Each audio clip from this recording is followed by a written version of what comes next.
반갑습니다. 1618 선교회 유재도 선교사입니다. 한 2주 만에 여러분들을 이제 만나게 되었습니다.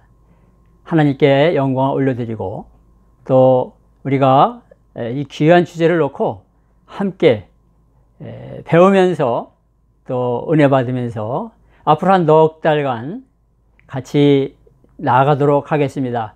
오늘 주제는 이제 바울의 티칭 스타일이 되겠습니다.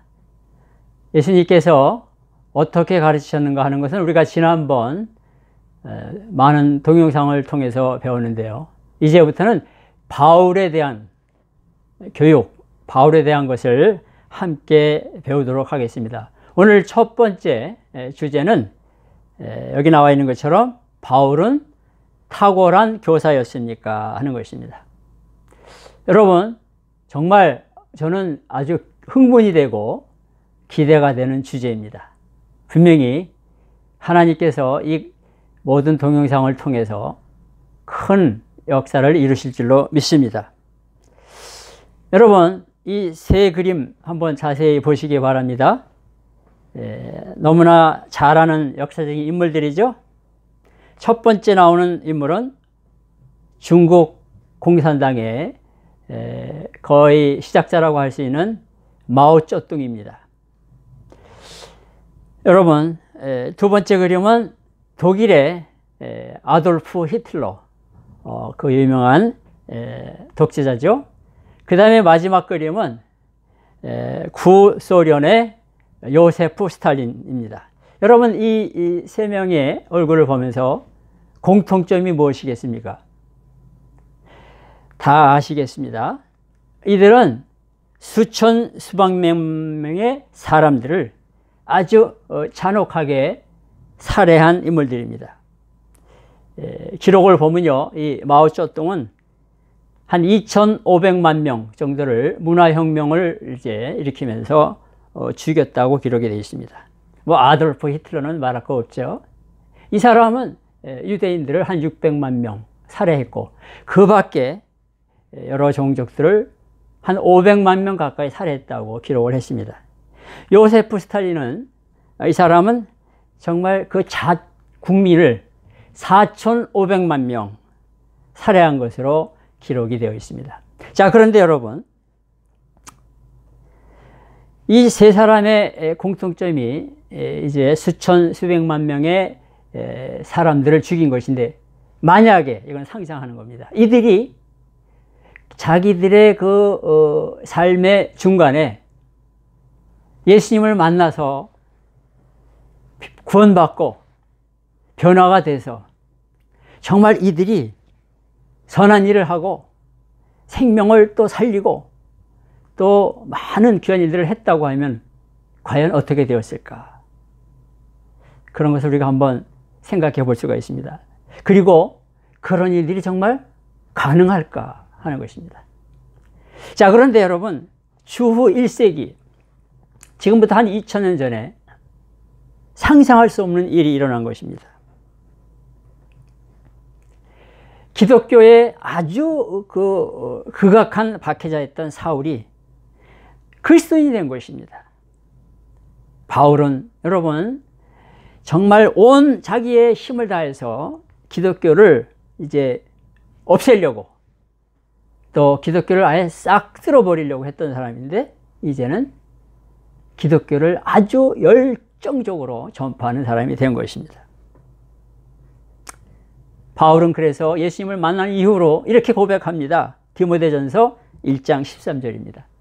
내가 전에는 비방자요, 박해자요, 폭행자였으나 도리어 국류를 입은 것은 내가 믿지 아니할 때에 알지 못하고 행하였습니다. 이렇게 고백을 했습니다. 비슷한 이제 고백들이 바울 서신에 보면 여러 곳에 나옵니다. 빌립보 성도들에게는 이렇게 말했습니다. 열심으로는 교회를 박해하고 율법의 의로는 흠이 없는 자라. 빌립보서 3장 6절입니다. 또 갈라디아 여러 교회들에게도 이렇게 말했습니다. 내가 이전에 유대교회에 있을 때에 행한 일을 너희가 들었거니와 하나님의 교회를 심히 박해하여 멸하고. 갈라디아서 1장 13절입니다. 여러분, 정말 바울은 가장 아주 무자비한 탄압자, 박해자에서 이제는 교회를 세우고 복음을 증거하는 사랑의 사도가 된 것입니다. 먼저 우리가 오늘 이 시간에 바울이 예루살렘 교회를 어떻게 핍박했나 한번 잠깐 살펴보겠습니다. 첫 번째로 그리스도 안에서 믿음을 고백하는 남자, 여자, 어른 아이들을 끌어다가 감옥에 가두었습니다. 사도행전 8장 3절에 나옵니다. 여러분, 근데 그것도 부족해서 이제 계속해서 주의 제자들은 여기 믿는 자들을 가르칩니다. 위협과 살기가 등등 있습니다. 여러분, 이런 모습의 사울을 한번 상상해 보세요. 그 얼굴과 눈빛과 목소리를 한번 상상해 보시기 바랍니다. 또 바울은 믿는 사람들을 가두고 각 회당에서 때리고, 그리고 이 사람들을 잡아다가 강제로 그리스도를 모독하는 말을 하게 했습니다. 그리고 다시 유대주의로 돌아서도록 했던 것입니다. 이 바울 되기 전에는 사울이라고 불렸는데요. 이 사울은 이 돌을 박해하여, 예수님을 믿는 돌 말하죠, 사람을 죽이기까지 했습니다. 여러분, 우리가 잘 모르는 사실인데요, 성경을 자세히 연구해 보면 바울은요, 스데반 집사만 죽게 한 것이 아닙니다. 많은 크리스찬들을 죽이는 일에 앞장선 것입니다. 아그리빠 왕에게 그리스도인들이 죽임을 당할 때에 그들의 처형에 대해서 찬성의 표를 던졌다고 했습니다. 몇 명을 죽게 하는지는 알 수 없으나 많은 크리스찬들을 죽게 하는 일에 앞장선 것입니다. 그런데 여러분, 바울은 그것도 부족했습니다. 예루살렘 교회를 핍박하고 감옥에 성도들을 가두고 또 크리스찬들을 죽게 하는 것으로도 부족해서 여러 외국성, 여기 성이라고 하는 것은 도시들을 가리킵니다. 그런 데까지 가서 크리스찬들을 잡아와서 감옥에 넣고 더러는 죽게 했는데, 그 중에 하나가 여러분 잘 아시는 다메섹입니다. 요즘에는 다마스쿠스라고 부르죠. 지금 시리아의 캐피탈 시티, 수도입니다. 거기까지 간 것입니다. 여러분, 예루살렘에서 이 다메섹까지는 240km, 약 150마일 정도 떨어졌습니다. 거기 가는데 말을 타고 가든 마차를 타고 가든 한 7일에서 10일이 걸리는 거리입니다. 그 힘든 거리를 이 사울은 간 것입니다. 왜요? 크리스찬들을 싹 없애버리려고. 여러분, 왜 하필이면 다메섹이었을까요? 다메섹은 아주 큰 상업의 중심지였습니다. 그래서 거기에 만약에 크리스찬들이 몰려가서 복음을 전하면 이 지중해 또 여러 나라로 퍼질까봐 그것을 이제 없애려고, 막으려고 달려간 것입니다. 여러분, 참으로 무서운 사실입니다. 바울이 얼마나 교회를 박해하고 핍박했나, 그것을 잘 알려주는 성경 구절 중에 하나가 사도행전 8장 3절입니다. 거기 보면 사울이 교회를 잔멸할세 각 집에 들어가 남녀를 끌어다가 감옥에 넘기니라 그랬습니다. 여기서 잔멸이라는 단어가 나오는데요, 헬라어로 리마이노라 그럽니다. 신약 성경에는 딱 여기 한 군데만 나옵니다. 근데 구약 성경에 그 뜻을 알려주는 구절들이 나오는데, 그 중에 하나가 시편 80편 13절입니다. 제가 그 말씀을 읽어보겠습니다. 숲속의 멧돼지들이 상해하며 들짐승들이 먹나이다. 이게 무슨 뜻입니까? 숲풀에 돼지들이 나와서 포도원을 망가뜨리는 모습을 보여주는 것입니다. 여러분, 그래서 사울이 교회를 향해 가졌던 그 미움과 그 증오심은요, 마치 야생동물, 멧돼지나 이런 야생동물이 미친 듯이 포도밭에 들어가서 그냥 다 물어뜯고 헤쳐놓고 아예 없애버리는 겁니다. 그게 바로 사울의 모습이었습니다. 그게 바로 바울이 변화되기 전의 모습이었습니다. 여러분, 그것을 또 잘 보여주는 단어 중에 하나가, 사울이 교회를 향해 가졌던 미움을 나타내는 단어 중에 하나가 멸하려던, 이런 뜻입니다. 사도행전 9장 21절, 갈라디아서 1장 13절, 갈라디아서 1장 21절에 나오는데요. 그 뜻은 뭔가 하면요, 약탈하다, 난동을 일으키다, 파멸시키다, 그 다음에 여러분 기억하세요, 전멸시켜버리다. 그랬던 사람이 바로 사울입니다. 그런데 이런 사울을 다메섹 도상에서 예수님께서 찾아오신 것입니다. 사울을 변화시키고 회개시키고 사명까지 주신 것입니다. 그래서 여러분, 사울은 이제 기독교를 대적하는 그런 열심에서 기독교를 증거하는 아주 위대한, 끈질긴 복음 전파의 위대한 사도가 된 것입니다. 다 하나님의 은혜인 것입니다. 여러분, 이 그림 한번 자세히 보시기 바랍니다. 너무나 유명한 사진이죠. 그림이죠. 사도행전 9장에 사울이 이제 다메섹을 향해 가다가 예수님을 만난 그것을 보여주는 겁니다. 여러분, 사울이 다메섹으로 갔습니다. 왜냐하면 예수님을 따르는 자들을 잡아서 예루살렘으로 끌어오려고 달려갔던 것입니다. 자, 그런데 다메섹에 다 도달했는데 성경을 보면요, 예수님이 사울에게 나타나시는데 먼저 빛이 바울과 같이 가던 사람들을 둘러 비쳤다 그랬습니다.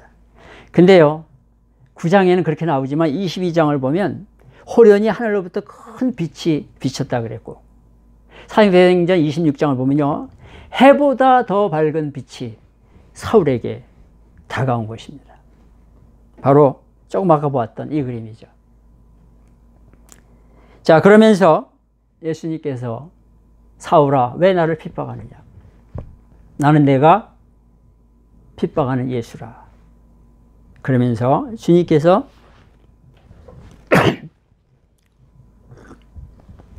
찾아오신 것입니다. 사울은 눈이 멀고 쓰러져서 다메섹으로 끌려 들어갔습니다. 그런 가운데 다메섹에 이제 앞을 못 보면서 3일 동안 금식하면서 기도하고 있었는데, 예수님께서 다메섹에 사는 예수님을 잘 믿는 신실한 제자 아나니아를 불렀습니다. 아나니아야, 아나니아야. 사울에게 가서 안수하고 그를 이제 눈을 뜨게 하고 그에게 내가 전한 이 말 사명을 전해주거라. 그래서 아나니아가 처음에는 거부했습니다. 왜냐하면 이 사울이라는 사람이 소문을 들었는데 예루살렘 교회를 핍박하고 민자들을 죽게 하고 감옥에 넣은 그것을 알았기 때문에 이제 처음에는 거부했지만 주님께서 가라고 하시니까 아나니아가 사울에게 가서 안수합니다. 안수하면서 이제 그를 세례받게 하고 예수님을 믿고 또 이제 사명을 갖고 나아가게 하는데, 여러분 성경을 보면 그때 성령이 임하시게 되는 것입니다. 그래서 여러분, 이제 이 사울이 예수님을 만나고 이제 성령으로 충만하고 사명을 받아서 바로 그 다메섹에서부터 예수님을 전파하게 되는 것이죠. 예수는 하나님의 아들이시다. 예수가 그리스도다. 예수가 메시아다. 라고 하면서 사울이 증거를 하게 되었습니다. 그러는 가운데 유대주의자들이 이런 사울을 죽이려고 하니까 결국은 밤에 다메섹에서 제자들을 통해서 피신을 시킵니다. 그래서 예루살렘으로 올라갑니다. 예루살렘으로 올라갔는데 사람들이 두려워하고 이 바울과 교제를 안 하려고 그러는 거예요. 그럴 때 여러분 잘 아시는 바나바가 그를 적극적으로 바울을 믿어주고 소개합니다. 그러다가 결국은 이제 사울이 다소로 보내지게 됩니다. 바울의 고향입니다. 여러분 거기 가서 학자들마다 조금씩 다른데 한 10년 정도 거기서 준비하고 회개하고 기도하고 말씀을 보면서 기다리고 있는데, 주님께서 때가 됐을 때 사도행전 11장 25절 읽어보면 바나바를 보내서 사울을 결국은 안디옥으로 끌어올리게 되면서 사울이 주의 일을 하는 역사가 사도행전에 이제 나타나고 있습니다. 여러분, 바울은 주님의 귀한 사도가 된 것입니다. 기독교의 위대한 교사들 중에 한 사람이 된 것입니다. 그래서 바울은 고백합니다. 여러 곳에서 고백하는데 주님의 은혜다. 디모데전서 2장 7절에 보면 이를 위하여 내가 전파하는 자와 사도로 세움을 입은 것은 참말이요 거짓말이 아니니 믿음과 진리 안에서 내가 이방인의 스승이 되었노라. 전적인 하나님의 은혜요, 전적인 예수 그리스도의 나타나심이요, 전적인 성령의 능력인 것을 우리가 알 수가 있습니다. 여러분, 오늘 그래서 이제 바울은 누구인가? 기독교의 가장 극악한 반대자, 대적자, 핍박자였던 바울이 하나님의 은혜로, 예수 그리스도의 은혜로, 성령의 능력으로 기독교의 위대한 대변자, 전도자, 또 하나님의 일을 증거하는 그런 교회를 세우는 자가 된 것입니다. 여러분, 사실 기독교 2000년 역사상에 바울과 견줄 만한 사람이 보통 없다고 말합니다. 바울은 개척 선교사요, 사명을 받은 사도요, 열심히 있는 전도자요, 정열적인 교회 개척자요, 많은 서신을 남긴 저자요, 통찰력 있는 신학자요, 든든한 변증인이요, 역동적인 설교자요, 온화한 마음을 가진 목회자, 그리고 마음을 움직이는 모델이 되는 교사로 흔적을 남긴 것입니다. 그래서 여러분, 많은 그런 유명한 저자들이 바울에 대해서 평가를 많이 합니다. 바울은 누구냐? 그리스도 다음 가는 위대한 사람이다. The greatest man after Christ. 또 어떤 학자는 말합니다. 모든 사도 가운데 가장 인상 깊고 뛰어난 사람. 또 어떤 학자들은 말합니다. 바울은 사도들 중에서 가장 총명한 사람이다. Brilliant. The most brilliant. 또 바울은 당대 최고의 사상가다. 또 기독교 최선봉의 대변인이며 현재까지 기독교 최고의 흥미롭고 강력한 신학자다. 이렇게 말합니다. 뭐 끝이 없습니다. 굉장히 많은 놀라운 평가가 바울에 대해서 주어졌습니다. 가장 뛰어난 학자다. 선교사 중에 가장 위대한 자다. 기독교인들 중에 가장 위대한 사람이다. 그리고 어떤 사람은 심지어 바울은 천재다. 지니어스. 그렇게 말하는데 이 이외에도 많습니다. 다 하나님의 택하심이요 예수 그리스도의 은혜인 것입니다. 여러분, 그리고 바울에 관해 쓰인 책도 굉장히 많습니다. 아마 수천 수만 권은 될 것입니다. 저도 뭐 몇십 권을 갖고 있는데요. 다 바울의 생애와 사역에 대해서 다 다양한 포인트를 가지고 쓴 것입니다. 뭐 이것을 열거하자면 끝이 없습니다. 오늘은 바울과 교육에 대해서 살펴보도록 하겠습니다. 여러분, 바울에 대해서 수천의 책들이 쓰여졌는데 바울을 교육적인 면에서 교육적인 면에 포인트를 두고 쓴 책은 불과 몇 권 안 됩니다. 아마 두세 권 정도. 교육자로서의 바울을 묘사한 책은 겨우 두 권에 불과한 것입니다. 그런데 우리가 이 로이즈쿠의 책은 제가 믿기로는 그 중에서도 아주 탁월한 책입니다. 어떤 책이라고요? 바울을 교육적인 면에서 이렇게 살펴본 책입니다. 그래서 우리가 바울의 교육 목표들과 전략들, 방법들을 잘 분석하면요, 우리는 신앙교육과 또 기독교 교육 여러 가지의 큰 이제 지혜를 얻게 되고 우리가 더 잘 가르치게 될 것입니다. 저는 이 책을 이게 한국말로 번역이 된 책이고 이게 원본입니다. 2015년부터 지금 2020년까지 뭐 수도 없이 제가 읽고 여러 번 강의를 했는데 읽을 때마다 은혜가 되고 깨닫고 배우고 있습니다. 여러분, 사도행전과 바울서신 13개를 살펴보면 교육에 대해서 많은 이제 지혜와 또 아이디어를 얻게 됩니다. 그 중에서 오늘 이 로이즈코 학자는 32개의 관점들을 찾아놨습니다. 이 32개의 관점이 앞으로 이 교재를 중심으로 해서 제가 강의할 이제 내용들입니다. 첫 번째, 어떻게 바울이 그의 설교를 듣고 개종한 사람들에게 관심을 표현했는가. 여러분, 복음을 전하죠. 설교는 2000년 전의 설교는 복음 전파를 중심으로 한 설교입니다. 이렇게 설교를 하고 예수님을 믿게 된 사람들을 가르치고 양육을 해야 되는데 그것에 이제 좋은 모델이 되는 사람이 바울입니다.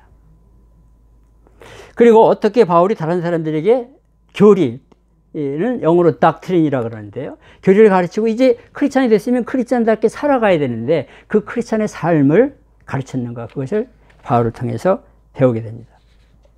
또 바울이 그 당시의 문화에 대해서 어떻게 지식을 활용했는가, 그것을 우리가 또 배우게 되는 것이죠. 여러분, 사람은 문화 가운데 살게 되는데 기독교적인 문화가 있고 또 기독교를 반대하는 문화가 있는데 어떻게 해야 되는가, 그것을 배우게 되는 것입니다. 또 바울은 다양한 청중들에게 그의 메시지와 스타일을 어떻게 적용했는가. 결국은 성경 공부나 말씀은 결론이 적용이죠. 듣고 행하는, 말씀을 듣고 따라가는 것인데 바울이 그걸 어떻게 했는가. 또 바울이 다른 사람들 돕기에 고난을 어떻게 기꺼이 감당했는가. 저는요, 이 바울 서신을 읽으면서 이 바울이 수도 없는 고난을 겪은 것을 봅니다. 근데 바울은요, 잘 인내하고 참고 고난 가운데서도 흔들리질 않았습니다.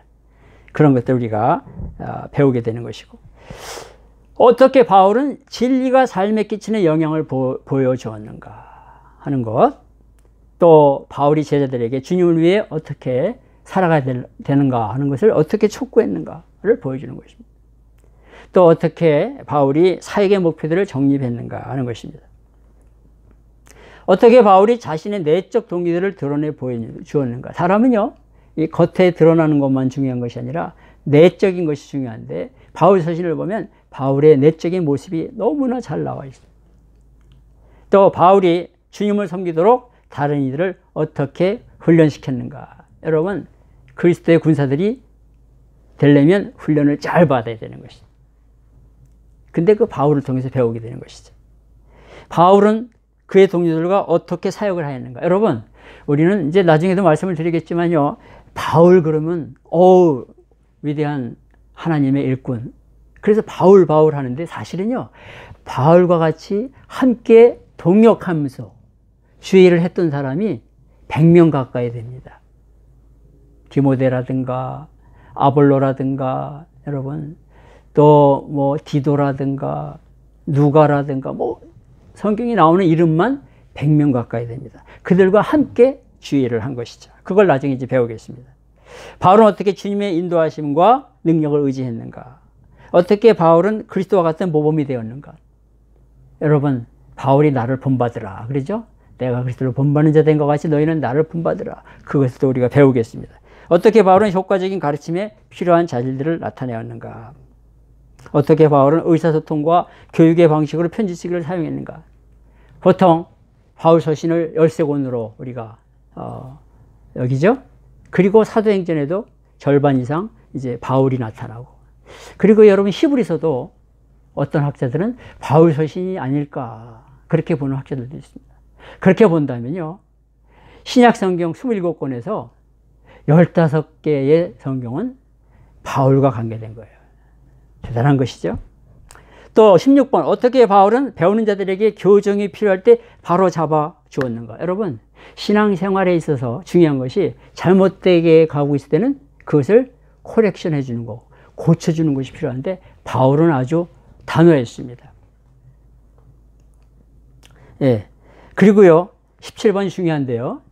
어떻게 바울은 그의 가르침에 반대하는 자들을 대했는가? 예수님도 대적하는 자들을 오히려 교육의 기회로 삼았는데 바울도요, 비슷합니다. 하여간 놀랍습니다. 주님을 닮은 모습이 비슷한 것을 보게 됩니다. 어떻게 바울은 독자들의 생각을 자극하기 위한 질문을 사용했는가? 여러분, 예수님의 교육 방법 중에서 아주 귀한 것이 질문법이라 그랬는데요. 바울도 비슷합니다. 바울도 많은 질문을 던집니다. 또 바울은 선명하게 그림을 그려주는 방식으로 개념들을 어떻게 표현했는가? 예수님을 닮은 모습입니다. 어떻게 바울은 그의 요점들을 전달하기 위해서 예화들을 사용했는가? 어떻게 바울은 그의 제자들에게 자기를 본받으라고 담대하게 명령했는가? 22번, 어떻게 바울은 종의 태도를 지닌 자의 모델이 되었는가? 어떻게 바울은 다양한 지역과 상황에 그의 가르침을 적용했는가? 여러분, 제가 지난 2주간 동안에 이 과테말라 현지 목사님들 25명에게 이제 영어로 강의를 시작했습니다. 여러분들 기도해 주시는데요. 참, 이 바울의 그 모습이 그랬습니다. 각 지역마다 교회를 세우고 가르치는 것을 잘 이렇게 행했습니다. 24번, 어떻게 바울은 그의 제자들을 격려와 확신을 심어주는가?